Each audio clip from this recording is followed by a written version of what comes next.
Seguimos poniendo la mañana en camino y tal cual lo habíamos anunciado, con mucha alegría estamos recibiendo a Alberto Chertok, que acaba de publicar obviamente su último libro, Todo lo que sabíamos sobre psicología y resultó equivocado.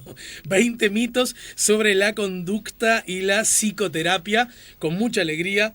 Entonces está el doctor con nosotros. Hola Alberto, buen día, bienvenido. Hola Alejandro, buen día y gracias por tu invitación, un gusto estar aquí. Bueno, quiero decirte que transité por estos mitos con mucho entusiasmo, porque en efecto reconocí que cada una de estas cosas que tú señalás conforman una especie de panorama discursivo ya instalado, ¿no? Acerca de los seres humanos, sus vínculos, la psicología, etcétera. Exactamente. De repente no todos son mitos 100% y Eso. pueden tener algo de verdad o basarse en alguna idea, pero por lo menos son ideas exageradas, desmedidas. ¿Y cuándo, primera cosa, muchos de esos mitos son asuntos con los que ustedes, los psicólogos, bueno, tu definición exacta como psicólogo, ¿cuál es exactamente? Mi definición como psicólogo, como terapeuta, exacto. Claro, yo soy psiquiatra clínico y además terapeuta cognitivo-conductual. Ajá. Y una de las características de la terapia cognitivo-conductual es precisamente la investigación de las ideas, creencias, expectativas, puntos de vista que influyen en el comportamiento individual. Ajá. Y en ese contexto es bastante común detectar precisamente mitos, creencias erróneas, ideas equivocadas, por eso también han aparecido con facilidad. Alguien podría decir, tirame el óvol si es necesario, que de alguna manera esos mitos, esas creencias, esas plataformas en las que nos instalamos todos, consciente o inconscientemente, bueno, hablé del inconsciente con un conductual. Te perdono. Pero ¿está bien? ¿Existe o es un aspecto en discusión según tu mirada? Uno puede ser más o menos consciente de su propia conducta. Sí. Uno de repente puede moverse sin darse cuenta que lo hace y de noche hasta puede taparte sin ser consciente. Sí. Lo que es más discutible es que exista una entidad tal como el inconsciente, Ajá, como un sustantivo. Pero sin duda que uno no es consciente de todo lo que uno hace o dice. pero para ir al mínimo denominador común y poder charlar en un plano de igualdad con las distintas corrientes psicológicas, podríamos decir, sí, que los seres humanos hacemos cosas que conscientemente no decidimos hacerlas, ¿puede ser o no tanto? Exactamente, sí, por Eso supuesto. sí, hasta eso porque llegamos. aparte, sin duda, porque aparte hemos incorporado hábitos, rutinas, automatismos, de manera que hacemos muchas cosas que no nos propusimos hacer. Hay que distinguir involuntario de inconsciente, ¿verdad? Un comportamiento puede ser involuntario. Si alguien me llama cuando voy por la calle, me dice Alberto, me doy vuelta automáticamente, capaz que sin proponérmelo, pero soy consciente de que lo estoy haciendo. Uh-huh. En cambio, al revés no. Si no soy consciente, tampoco me lo puedo proponer voluntariamente. Pero ponele, y ya voy a ir a los contenidos del libro, pero ponele que en una relación de pareja, sí. abordás mucho ese tema, sí. Ponele que en una relación de pareja una persona, voy a sacarlo de la pareja, voy a decir algo que está todavía más incuestionable. El amor que una madre siente por su hijo, uh-huh, que el hijo siente por su padre o que el padre pueda sentir, uh-huh, por su hija. ¿Ok? Sí. Bien. Sin embargo, uno puede, de acuerdo a la conducta, al comportamiento, al vínculo que tiene con ese hijo, provocarle un daño y no ser consciente que le está provocando un daño, ¿no? Ah, por supuesto, sí. Uno puede no darse cuenta, no percibir. Y entonces el gurí te dice, o la chiquilina te dice, claro, mamá, ¿te das cuenta que vos siempre me decís esto? Y vos dices, no lo había pensado. ¿Cuándo? Claro. Y de pronto ahí recién te cae la ficha. Absolutamente es así, además es una observación cotidiana del sentido común. Uno no mide ni es consciente, como tú decís, de las consecuencias de lo que uno hace o dice. De lo que se discute a veces es, como te decía, la existencia de una entidad tal como el inconsciente, tipo bolsita de los recuerdos, diría el Sabalero. Sí. Digamos. Eso es más discutible por lo que se trata en el capítulo 1 del libro. Claro. Pero más allá de eso, sin duda que en ese sentido sí se utiliza. Vos decís que en el libro, el breve ensayo, me propongo mencionar algunos de los errores en que se basa dicho saber popular, lo que hablamos, estas cosas que repetimos, ¿no? Ahí está. Sostenido incluso, y a esto quería llegar, por profesionales que adhieren a estas ideas sin darse cuenta que son nociones al menos discutibles. Es decir, que muchos de ustedes de pronto también participan de esa rosca de repetir las cosas sin que están necesariamente comprobadas, ¿no? Por supuesto, y en el último capítulo donde hablo de mitos acerca de los terapeutas, defiendo la idea de que no hay que idealizar a los terapeutas y que cometemos errores como cualquiera. Bueno, ¿verdad? te cuento que Sí. Álvaro Alcuri, tu colega, Sí. aunque forma parte de otra corriente, Sí. hace Gestalt, ¿verdad? ¿Cómo se llama los gestálticos con lo conductual? Nos llevamos bien, digo, Bien. porque aparte hay hasta, te diría, algunos puntos de vista que pueden ser coincidentes, pero siguen siendo escuelas diferentes, sin duda. La columna que él realiza aquí toda la semana lleva como nombre por él puesto, los psicólogos no sirven para nada. Bueno. Para que veas Se la la mirada jugó. autocrítica, con cierta mirada de ironía, por supuesto. No, ¿no? naturalmente. Bueno, naturalmente. para porque a mí me gustaría repasar, vean ustedes, queridos oyentes, algunos de estos mitos, es decir, sobre la conducta y la psicoterapia.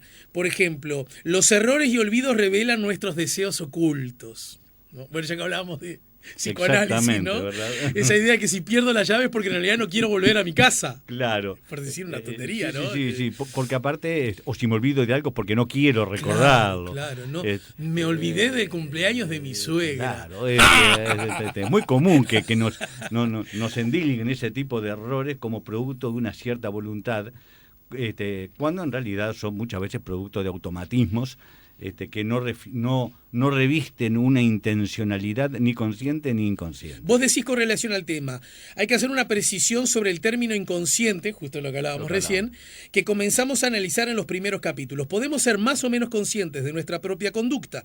Normalmente sabemos que hablamos, pensamos y nos movemos. Sin embargo, muchas acciones nos pasan desapercibidas. Nos movemos en la silla para buscar una posición más cómoda o nos rascamos la pierna para aliviar la picazón mientras estamos concentrados en la computadora o hablando por celular sin darnos cuenta de lo que estamos haciendo. Por ejemplo, como ves, yo tengo muy pocos pelos en la cabeza, ¿verdad? Y cada tanto paso, en mi casa me ocurre muy frecuentemente, si voy al baño, veo en el espejo que estos pocos pelos los tengo como para arriba.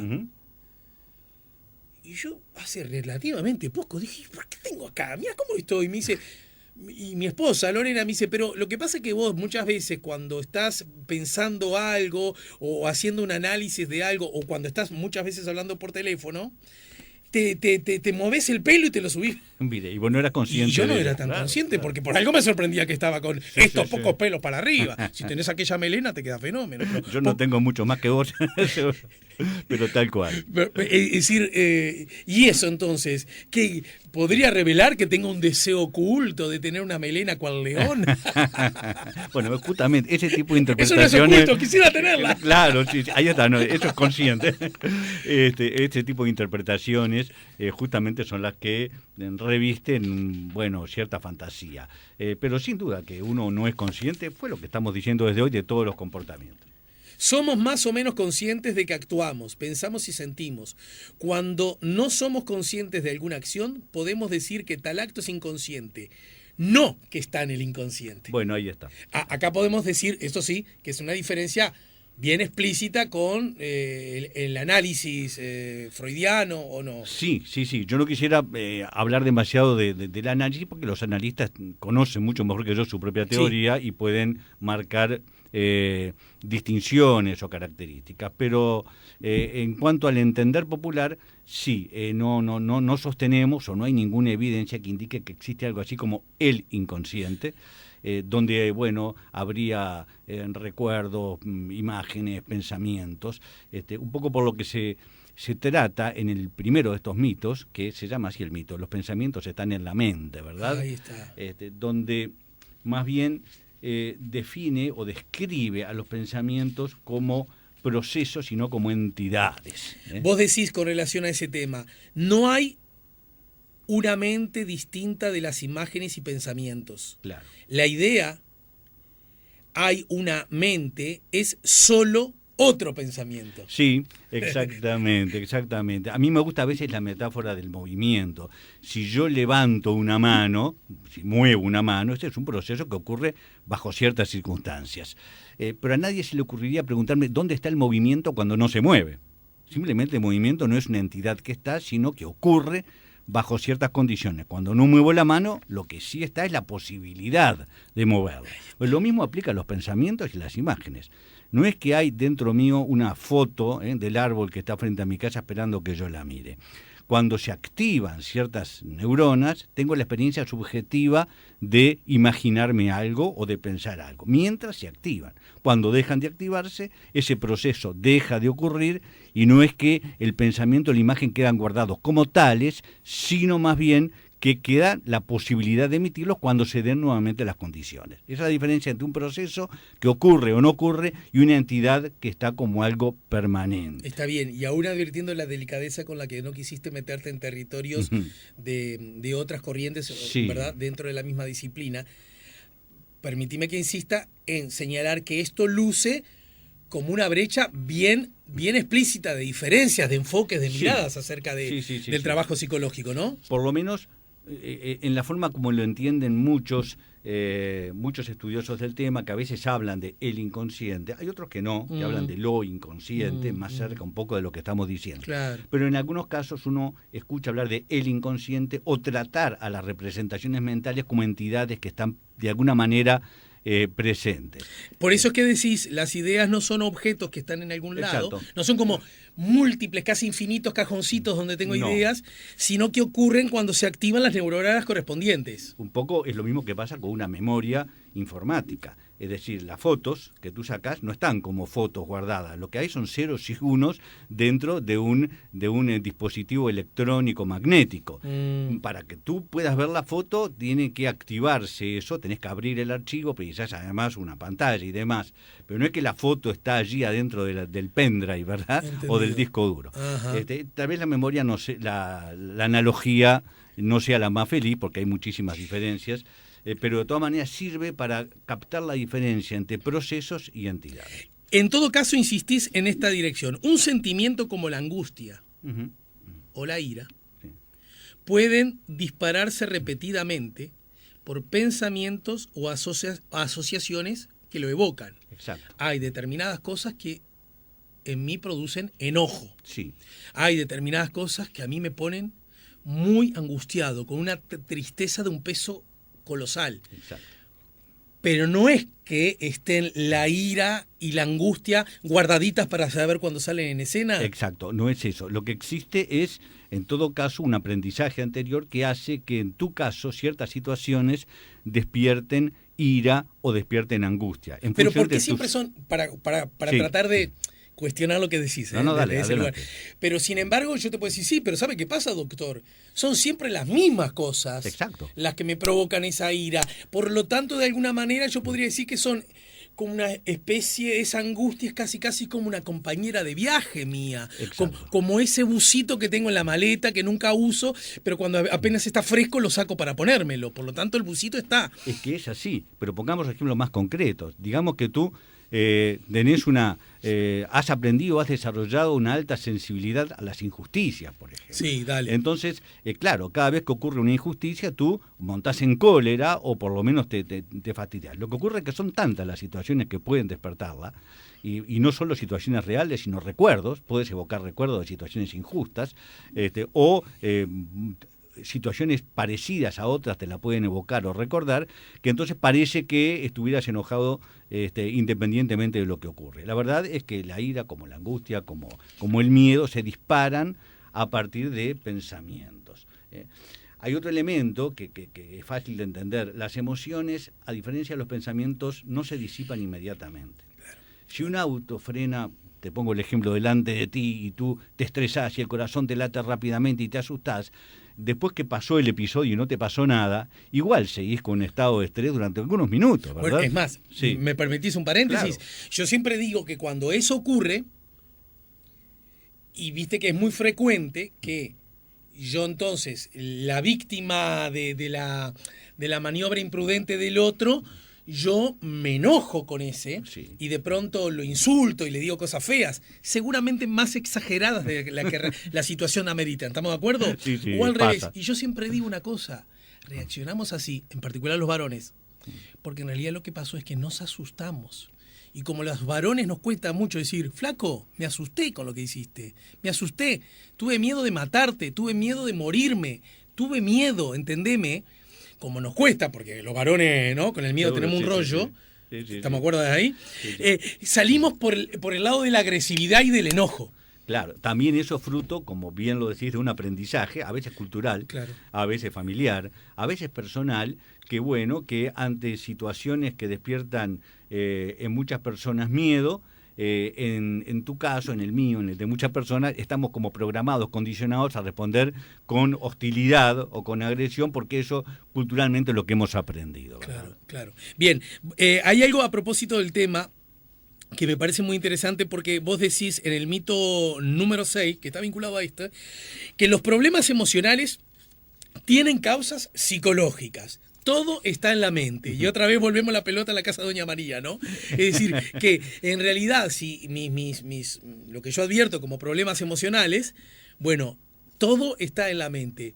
Y vos me lo decís así, yo digo, sí, suena razonable, digo yo. Sin embargo, me lo estás tirando al lobo, eso. Te lo estoy diciendo como un mito. Como un mito, Sí, no es cierto Ese necesariamente. mito, está bueno. Ese mito apunta a que a veces se desconocen, o por lo menos no se toman en cuenta las causas biológicas de las reacciones emocionales. Y hay muchos ejemplos. Tal vez uno de los más comunes es la depresión. A veces se dice, bueno, la depresión es un problema mental, exclusivamente mental, en el sentido de que tiene que ver solo con las cosas que nos pasan. Cuando en realidad hay predisposiciones biológicas a la depresión, nada de esto es excluyente, es decir, la depresión, ya que hablamos de ella, es un fenómeno multicausal, donde para que tú te deprimas tienen que darse una serie de circunstancias, te tienen que pasar en general sucesos adversos, pérdidas, fracasos, frustraciones, pero además tenés que tener una personalidad predepresiva, por ejemplo, una visión negativa del mundo, una baja autoestima, y luego... Pero no hay procesos químicos también. Y luego hay una predisposición genética que hace que los cambios químicos se produzcan con mayor o menor facilidad. Pero independientemente de todo ese combo, el combo termina deprimiéndote porque cambia la química cerebral. Entonces, si yo me deprimo es porque mi química cerebral cambió. Cuando digo depresión no estoy hablando de la tristeza común, que es otra cosa. La tristeza común es un fenómeno normal. Digo esto porque pues hay otro mito que habla de que lo normal es sentirse siempre bien. Hay también acá una cultura hedonista de que tendríamos que sentirnos siempre bien. La verdad que la vida implica a veces sentirse triste, entre otras cosas. Pero doctor, ¿acaso no tenemos derecho a la tristeza? Pero es que tenemos derecho y además tenemos que aceptarla, porque a veces se genera lo que se llama una ansiedad secundaria. Es decir, no solamente estoy triste, sino que además estoy enojado conmigo mismo porque me entristecí o porque me disgusté o que me molesté. Cuando hay sentimientos que dentro de ciertos límites son esperables, claro, dentro de ciertos límites naturalmente. ¿Y cómo, te saco un segundito del trillo, ¿y cómo distingo lo uno de lo otro? Es decir, la tristeza lógica, porque me pasa esto y esto, es más, claro, sería muy raro que no estuviera triste y ahí se podría ser un problema, ¿no? Ahí está. ¿Verdad? Y cuando esa tristeza pasa a formar, lo digo en términos rústicos, perdón, parte del que soy yo, de cómo vivo siempre, y en realidad es signo inequívoco de una depresión. Porque está muy bien, porque la depresión conlleva, además de tristeza, una serie de síntomas que son muy importantes. Y de hecho no siempre el deprimido está triste, a veces lo que siente es una indiferencia afectiva, no se entusiasma, no se motiva ni disfruta de las cosas de las cuales antes disfrutaba, y otras está así triste. Pero además tiene otro tipo de síntomas, por ejemplo, ideas pesimistas exageradas, ideas de culpa muy marcadas, pérdida del apetito muchas veces con adelgazamiento, ideas a veces de autoeliminación, ese es todo otro tema, ¿verdad? Sí. De manera que el complejo sintomático, el síndrome depresivo implica no solo tristeza, y cuando le implica es una tristeza desmedida con relación a las situaciones que le dan origen. Tú puedes estar triste porque tuviste un duelo, porque tuviste un fracaso, pero durante cierto lapso y, digamos, con ciertas características. Cuando excede eso y se suman toda una cantidad de síntomas en intensidad y en duración que interfieren notoriamente con tu vida, bueno, ya no estás dentro de un cuadro de tristeza normal, esperable, sino que puedes estar ya configurando un cuadro depresivo. Y lo otro, el aquí no pasó nada, el el dolor, el fracaso, la angustia, incluso a veces la tragedia, ni siquiera te la permitís que formen parte de tu mapa, ese también puede ser un problema, Ese ¿no? también puede ser un problema y te diría que tiene actualidad, ¿verdad? Porque a propósito de la situación de pandemia, ves las dos cosas. Ves la dramatización excesiva, esto es el fin del mundo, o ves lo que tú decías recién, la minimización, aquí no pasa nada, ¿verdad? Y generalmente ambos extremos son poco realistas. Bien, hay algo que me parece interesante porque vos seguramente cuando arrancaste, bueno, vos seguramente primero fuiste psiquiatra y después psicólogo. Yo fui primero, porque acá hay tres profesiones, por decirlo de alguna manera. La psiquiatría, que se estudia como una especialidad de la medicina. Claro, vos sos médico. Yo soy médico primero, y me especialicé en psiquiatría, sí. claro, exacto.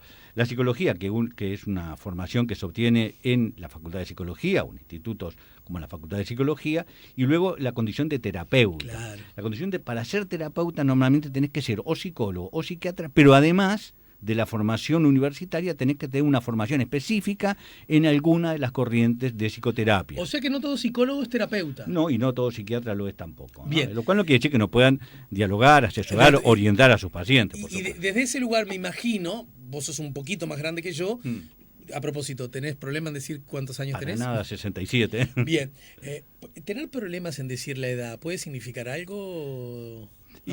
Y puede significar, bueno, una baja autoestima en algunos casos o un exceso de cautela y de reserva en otros. En el último capítulo yo menciono el caso de los terapeutas que están convencidos de que no tienen que revelar nada de sí mismos. Bueno, ¿no? yo iba a llegar a eso, sí. Bueno, pará, lo unimos con este que era una dale. estación previa.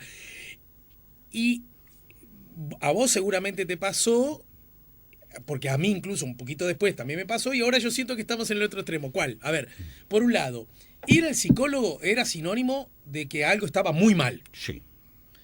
Ir al psiquiatra ni hablar. Bueno, no, es una cosa de chaleco, ¿no? Sí. Ir al psicólogo es porque algo anda muy mal. Y yo recuerdo como de recibir eso. Después, mi propia vida, que bueno, que me metí en el teatro y empecé, llegué a abrazar la idea fundamentalista en el otro extremo. Todos deberíamos todos deberíamos hacer terapia. Esa era la formulación. Y justamente, les cuento a los oyentes, el mito número 8 se llama todo el mundo debería hacer terapia. Quiero decirte, doctor, no sé, ya me vas a dar la respuesta. Y antes de leer el libro, que yo ya abandoné, bueno, el primero, por supuesto, nunca lo compartí, pero el segundo también yo ya lo abandoné, ¿verdad? Ya lo dejaste de lado. Sí, de esa mirada que todo, pero viste cuando venís más joven y sentís que está bueno y que puede ser tan... todos deberían, como todos ir al dentista a revisarse si tiene caries. Exactamente. Bueno, primero, ¿qué pasa con ese mito? ¿Cómo se origina? ¿Y cuál es tu posición con relación al todo el mundo debería hacer terapia? Sí. Quienes dicen todo el mundo debería hacer terapia generalmente se refieren a otros, no ellos mismos muchas veces. O ¿no? son los psicólogos. Tú son los deberías hacer terapia. terapeutas. En realidad, la terapia, como cualquier procedimiento, cualquier disciplina, cualquier tratamiento, está indicada en ciertas condiciones, pero no necesariamente, no siempre. Tienen que darse una serie de condiciones para proponer u ofrecer un tratamiento psicoterapéutico. La primera la conversábamos recién. No siempre el malestar emocional amerita tratamiento. A veces el tratamiento consiste en aceptar, tú lo mencionabas, el malestar emocional y aceptar que en la vida a veces uno está triste o desganado. Digo esto porque hay también una corriente cultural que sostiene que uno debería sentirse siempre maravillosamente bien. Pum para arriba. Y no siempre es así, hay que aceptar los altibajos dentro de ciertos límites. La segunda es que la terapia es un proceso, por lo menos la terapia cognitivo-conductual, que es la que yo practico, es un proceso en el cual se apoya mucho en la disposición del consultante o del paciente a trabajar para modificar sus actitudes y su conducta. En realidad los terapeutas no cambiamos la conducta de los pacientes, ni podríamos hacerlo. Podemos brindar herramientas para que el individuo, tenga una percepción más realista de los acontecimientos, tome sus decisiones de forma más amplia, más libre, pero quien debe realizar el trabajo es el propio paciente, quien tiene que estar interesado, motivado, dispuesto a trabajar para modificar su propia conducta. No siempre es así, hay personas que legítimamente no están interesadas en hacerlo. De manera que no es imperioso, digamos, presionar a todo el mundo para que haga. Está bien, hay gente que no está interesada, pero también, con seguridad, hay gente que no necesita. Por supuesto. ¿Verdad? Que anda bien así por la vida, que tiene capacidad de resiliencia, de aprender de las caídas, que siempre está dispuesta a dar una mano generosa, abierta a otro, que tiene sus espacios propios reservados sobre los cuales nadie entra y no por eso se volvió una egoísta posmoderna. Exactamente, hay que aprender a respetar las diferencias también, las modalidades personales que no, como decís tú, no necesariamente configuran patología. Ahí está. Ni uno debería insistir en tratamientos a veces en alguna persona. Y acá me gustaría ya irnos para el final, después retrocedo algunos capítulos, sobre el mito número 20, que tiene que ver con las fantasías sobre el 19 sobre las terapias y el 20 sobre los terapeutas. Primero, ¿por qué crees que hay tantas fantasías alrededor de eso y no las hay, yo diría, por una cuestión más vinculado a, te diría, al ruido, a lo que siempre provoca en nosotros todo aquello que está directamente e indirectamente vinculado a la sexualidad? Solo lo meto como lo que se puede bromear o decir algo acerca de los ginecólogos, ¿entiendes? Pero en general con ninguna otra rama, de cuando uno va al dentista, cuando uno va al traumatólogo, cuando uno va, no hay como mucho mito alrededor del asunto. Es verdad. Y sin embargo con ustedes, los terapeutas, y con la terapia en particular, hay, como decíamos en el barrio cuando éramos chicos, carradas, ¿verdad? Sí. ¿Por qué? ¿A qué responde eso? Yo tengo la teoría de que la psicología tradicional, que era la predominante en el siglo pasado, rodeó un poco, sin proponérselo, pero rodeó a la terapia un halo de misterio, ¿verdad? De una investigación misteriosa de aquellos... La tradicional hablas otra vez del psicoanálisis, ¿no? Sí. Del descubrimiento de aquellas fuerzas ocultas, repito, misteriosas, que supuestamente yacen en algún lugar del inconsciente. Entonces, todo eso, bueno, además alimentó películas, relatos, y despierta interés sin duda. Andando el tiempo, los propios psicoanalistas han cambiado, en mi concepto, su visión en forma mucho más natural y transparente. Pero la terapia, en particular cognitivo-conductual, no se acerca a esa visión. Es más bien, yo te diría, el terapeuta es más bien un asesor, un orientador que trabaja de igual a igual con su paciente, a quien se le dice a veces consultante, justamente para no verticalizar la relación, donde hay un mecanismo, digamos, de apoyo, por supuesto, de orientación, de guía. El terapeuta tiene que estar preparado en técnicas de modificación del comportamiento y demás, pero en un plano absolutamente transparente y sin ningún misterio. Entonces, todavía heredamos, me parece, una visión que surgió en los comienzos y que, repito, ni siquiera creo que los modelos psicoanalíticos actuales se mantengan. Ajá. Andás a ver si esa fue una acción consciente. Bueno, en todo caso, sobre esto vos señalás para que la fantasía de que alguna revelación nos hará cambiar sin esfuerzo puede impedirnos practicar las nuevas habilidades. Esto tiene que ver con la terapia, ¿no? De pronto vamos a llegar a ese botoncito, claro, a esa llavecita que... El día que descubra aquello, ese día voy a cambiar automáticamente. Y usted, entonces... amigo mío, al que yo contrato todas las semanas, debería propiciarme exactamente, el mapa precisa para que yo llegue a ese lugar. Así que trabaje más, señor, para que yo empiece a ser bueno de verdad. Bueno, la triste realidad, por llamarle de alguna manera, o en todo caso una visión más realista, es que por lo menos la terapia conductual no está basada en el descubrimiento, sino en el reaprendizaje. La idea no es venir a descubrir algo que, como tú muy bien lo dramatizabas recién, mágicamente nos hará cambiar y dejaremos de tener obsesiones, rituales, adicciones, fobias, porque entonces encontramos esa causa oculta. Eso no hay tal. Más bien debemos trabajar en reaprender, aprender a pensar distinto, a cambiar expectativas y desarrollar expectativas más realistas, a identificar, sí, creencias irracionales, pero reemplazarlas por otras más racionales. Espere, lo freno acá. doctor, porque Frene. ya sé para dónde va usted. Porque usted como me está diciendo que entonces el que tengo que laburar soy yo. Bueno. Y me está diciendo, ya lo veo, porque le pasó a mi ahijada, a la madre de mi ahijada, Ajá.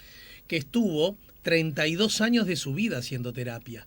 Usted lo que quiere, estoy jugando, ¿no? Sí, Usted lo sí. que quiere es que yo venga todas las semanas y le dé durante 30 años de mi vida dinero mío porque me está diciendo que yo me tengo que esforzar mucho. Pero, ¿qué hay de eso también? Eso, la terapia para toda la vida. Claro, bueno, Chertok. a ver, la terapia justamente es exactamente al revés. Una de las características de la terapia conductual, además de que es verdad, el que tiene que trabajar más es el paciente, como para aprender cualquier cosa, ¿verdad? Si tú vas a aprender a conducir un auto, más allá del instructor, tú tenés que entrenarte y practicar. Con que te digan cómo se maneja el auto, no alcanza para que sabes la prueba.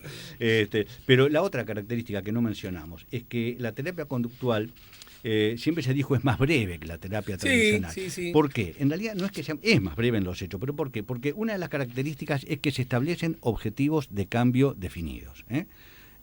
Tú venís, no existe algo así como estar en terapia porque sí, que eso es lo que te lleva años y años porque no sabes exactamente qué es lo que querés alcanzar y por lo tanto no sabes eso cuándo termina. Entonces se establecen objetivos de cambio relativamente claros, hasta donde sea posible. Querés que la terapia te ayude a tomar ciertas decisiones, querés trabajar sobre tu trastorno obsesivo compulsivo, sobre tus adicciones, sobre lo que fuera. Y se establece además a veces hasta tiempo limitado. Se dice, vamos a trabajar 3 meses, 4 meses, 6 meses y allí vemos en qué punto estamos. No hay posibilidad de ofrecer tratamiento si no se están obteniendo cambios en el comportamiento o en las emociones de la persona que consulta. Por eso el resultado es que termina siendo más breve, pero no porque se proponga ser breve, sino porque es un procedimiento centrado en cambios relativamente claros en su definición. Uh-huh.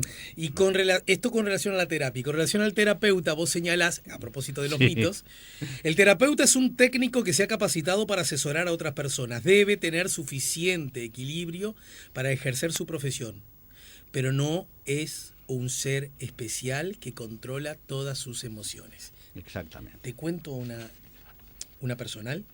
Cuando yo era muy muchacho fui a la Escuela de Artes Escénicas de Teatro y Galpón para aprender a ser actor, ¿no es cierto? Y yo trabajaba en una escena que nos marcaba nuestro maestro, Amanecer Dota, director teatral, dramaturgo, etc. Estábamos trabajando Shakespeare, que eran escenas de amor. Entonces yo trabajaba con una compañera psicóloga, ella de profesión, era un poquito más grande que yo y ya era psicóloga. Y ella tenía un novio también en la escuela, no voy a dar nombres, así que nadie tiene por qué enterarse, que estaba haciendo otra escena de Shakespeare, también de amor, pero una escena un poco más jugada. Entonces la cercanía entre su novio y la compañera actriz, estábamos estudiando para ser actores, a ella le incomodaba y le provocaba ciertos celos. ¿Y sabés yo ingenuamente lo que le decía a mi compañera? Pero ¿cómo te vas a poner celosa por esto si vos sos psicóloga? Vos tenés que... ¿Sabés cómo es el activo? Apretá el botón de que no, que esto de desactivarlo. Y ella, ¿sabés lo que me decía? No es tan fácil. Exacto. No es tan Esa idea fácil. de que el psicólogo lo puede todo, sí, que lo maneja todo, que encuentra el equilibrio, que encuentra... no además, es tal, me decís entonces. Pero aparte, comentarios tales como, bueno, pero ¿cómo te va a asesorar este terapeuta si se ha divorciado?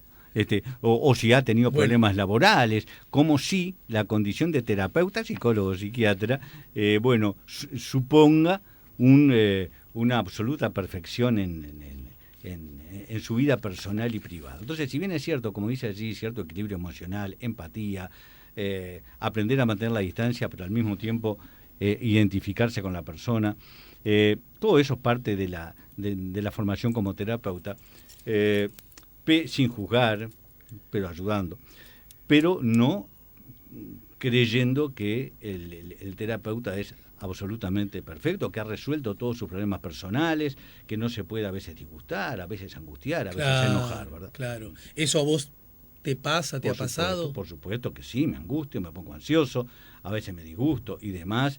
Con el paso de los años, uno, como pasa en cualquier profesión y no solamente en esta, porque le pasa también a otros profesionales, uno aprende a manejar sus vínculos profesionales con el, valga la redundancia, profesionalismo necesario. Pero no quiere decir que uno no experimente emociones y sentimientos. Naturalmente. Bueno, uno de mis predilectos, te voy a contar, es el mito 17. Bueno, después descubrí que todos me gustan.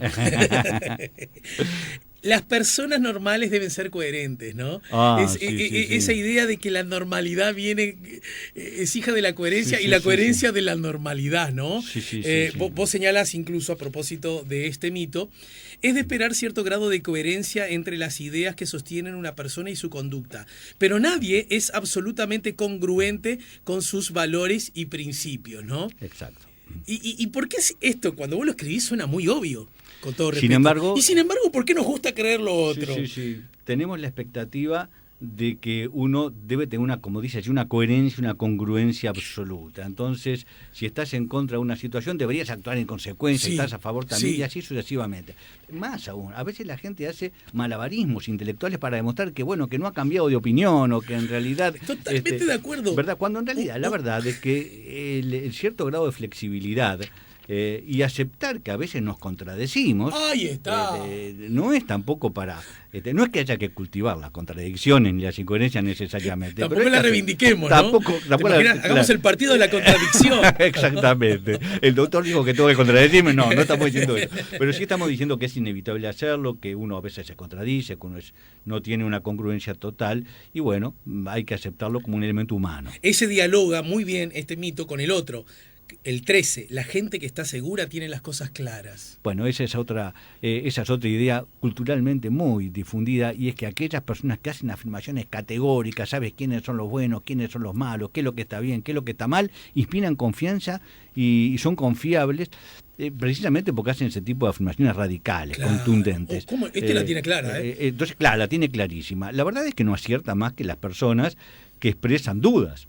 Es más, probablemente aquellas personas que dicen, bueno, no sé, tengo que pensarlo, ni tanto ni tampoco, estén más cerca probablemente de la realidad, porque la realidad tiene peor marketing tiene peor marketing. Pusilánime, blanduzcos, ¿no? Exacto, indefinidos, ¿verdad? Sí. Cuando la verdad es que la mayoría de las situaciones sociales, personales, familiares, son tan complejas que es difícil hacer afirmaciones tan contundentes. Hay uno que me costó entenderlo, y es: para ser tolerante hay que controlar la ira. Sí. Entonces yo me pongo en abogado del diablo. En abogado del diablo, y bueno, no, pero suena sensato que la tolerancia, que es un valor a cultivar, a desarrollar, a profundizar en el vínculo que tenemos necesariamente con el otro. Exacto. No puede estar montado en el caballo de la ira, ¿no? Exacto. Eso parece ser sensato. Totalmente. Entonces, ¿dónde estaría el mito? Y lo dice en el capítulo. Sí, la tolerancia, por supuesto, que es un valor a cultivar. El tema es cómo cultivarlo. Como tantos mitos, tiene mucho de verdad en cuanto a que controlar o reprimir la ira no está mal como una de las herramientas. Pero es difícil mantener tolerancia en el tiempo si uno no aprende a expresar el desacuerdo en forma civilizada, en forma socialmente aceptable, porque si no, uno acumula y acumula resentimientos. Entonces, se trata de aprender a ser tolerante, se trata de aprender a veces a decir que no, a veces a formular pedidos, respetando el derecho del otro a negarse, ¿verdad? Y esto es lo que en el correr del tiempo nos asegura una menor expresión iracunda, digámoslo así. Aprender a no juzgar permanentemente el comportamiento ajeno, si bien uno puede eventualmente opinar sobre conductas de las personas en lugar de etiquetarlas y calificarlas. Todas estas estrategias conducen a una mayor tolerancia y no se basan solo en el me aguanto la bronca y le pego a la pared, ¿verdad? Ahí está. Contener indefinidamente la ira no es la mejor estrategia para cultivar tolerancia. Eso es lo que decís. Ahora, ¿cómo dialoga con esto otro? Siempre es sano expresar el dolor y desahogar la pena, ¿verdad? Que esto es una cosa que está muy difundida, ¿no? Esto es... Claro. Lo digo, bueno, hace pocas semanas murió Maradona, ¿no es cierto? Sí, exacto. Y más allá de lo que uno sienta sobre Maradona, dentro, fuera del campo, lo que significa en la vida de uno, porque también uno es hijo de su tiempo, no solo de sus padres, y yo noté que mucha gente, que con todo derecho tenía miradas muy críticas para Maradona, aprovechó en aras de esa, yo soy franco y te lo digo siempre, en decir cosas muy críticas, algunas muy ofensivas a propósito del individuo, a minutos de haber muerto el individuo. Entonces yo digo, pero muchacho, ¿no podés esperar un poquito? ¿No podés esperar? ¿Se entiende lo que no estoy hablando ahora de Maradona? La falta, ¿no? Es decir, pero eso yo lo aprendí que eso es mala educación, lisa y llana, no sinceridad y franqueza. Hay momentos que uno no tiene que decir lo que piensa. No, exacto. Y ese es otro mito que me faltó, mito. ¿Verdad? Uno no tiene que decir siempre lo que piensa en todo momento, ¿verdad? Hay oportunidad y hay momentos para expresar cosas como esa que tú decís, ¿verdad? Que seguramente no era en el momento. Pero con respecto al mito que tú mencionabas, el mito de que siempre es sano desahogar... expresar el dolor y desahogar la pena. La pena, la angustia, el dolor. La verdad que cuando uno sufre situaciones adversas, uno siente la necesidad de desahogarse eventualmente. En ese momento es razonable. Lo que cuestiona, lo que lo convierte en mito es creer que uno debe pasarse la vida en posición de víctima, buscando interlocutores para quejarse indefinidamente de cosas que le han pasado años atrás. Porque eso no es útil en realidad para nadie, ¿verdad? El desahogo es natural en situaciones en las cuales es esperable, con un interlocutor válido, como algo de ida y vuelta, ¿verdad? Si es un amigo, o también en una terapia puede ocurrir. Ahora, ir a quejarse a la terapia durante años y años y a sufrir, no parece ser una estrategia razonable para mejorar la calidad de vida. Y a propósito de la pareja, ¿cuáles son los mitos más frecuentes cuando uno está en pareja? Hay muchísimos. La pareja por algún motivo es una fuente de mitos, ¿no? Como decimos siempre, a ver, cuando hablamos de mitos... Hay unos cuantos que se ahogan en esa fuente. Sí. Como decíamos a propósito de los mitos, todos pueden tener algo de verdad o pueden en alguna medida ser entendibles o aceptables, pero a veces son exagerados o desmedidos. La idea, por ejemplo, de que si hay amor la pareja funciona. Bueno, eso. El amor puede ser una condición para muchos necesaria, pero no es suficiente. Claro. Otras habilidades... Pero podríamos construir algo en pareja sin que haya algo de amor. No, por eso digo que puede ser una condición necesaria. Digo que no suficiente, porque hay parejas que se aman o que dicen amarse profundamente y que sin embargo se torturan mutuamente. Entonces, ¿por qué? Bueno, porque hay habilidades de negociación, de tolerancia, ¿verdad? De comprensión, aprender a negociar a veces las diferencias y demás que son importantes y no solo el amor, ¿verdad? Digo porque si no, parece que el amor es algo que cuando viene la pareja se lleva bien y se lleva mal, bueno, porque el amor se fue. Pero hay otras habilidades que hay que cultivar también. Y vos, que escribís todo esto, sí. A vos en tu vida te ha ido siempre fenómeno, ¿no? Hiciste goles de todos los colores, ¿no? No las macaneaste nunca, ¿no? Y el hecho de aprender de las propias macanas, sabés que también es valioso, ¿verdad? Porque macanas cometí, seguiré cometiendo seguramente muchos aspectos, pero el tema es aprender de ellas, capitalizar las enseñanzas y eventualmente poder asumirlas y poder transmitirlas. Este libro, ¿para quiénes está destinado? Ya, me podés decir, para todos los ciudadanos del planeta y te haces hiper recontramillonario y vamos. Pero no, seguramente todos los habitantes... Caso, vamos y vamos. Todos los habitantes del planeta no lo... Es más, ni siquiera todos los oyentes de La Mañana en Camino, pero si vos pensás que decís, esto está pensado en... Mira, el libro fue pensado para el público en general, fue pensado. Pero el público en general es algo que no existe en realidad, ¿no? Claro, es todo y es nada. En realidad, para personas que están interesadas en el comportamiento humano, que están interesadas a veces en los temas humanistas y personales, que lo encuentran, lo pueden encontrar interesante. Sean o no profesionales. Yo creo que muchos psicólogos, educadores, asistentes sociales pueden estar interesados. Yo traté de evitar el lenguaje técnico en lo posible porque la idea es que si alguien está interesado en estos temas, aunque no tenga una formación profesional, perfectamente pueda comprenderlo. Pero como bien decís, admito que hay un público interesado y hay personas las cuales jamás querrán recorrer estas páginas. Lo dicho, está editado por Ediciones B, todo lo que sabíamos sobre psicología y resultó equivocado, 20 mitos sobre la conducta y la psicoterapia. es del doctor Alberto Chertok, que nos acaba de ayudar a poner la mañana en camino. Muchas gracias, Alberto. Muchas gracias a ti por tu invitación, Alejandro. Bueno, y la seguimos más temprano que tarde, ¿sí? Estamos poniendo la mañana en camino, estamos en el 98.7.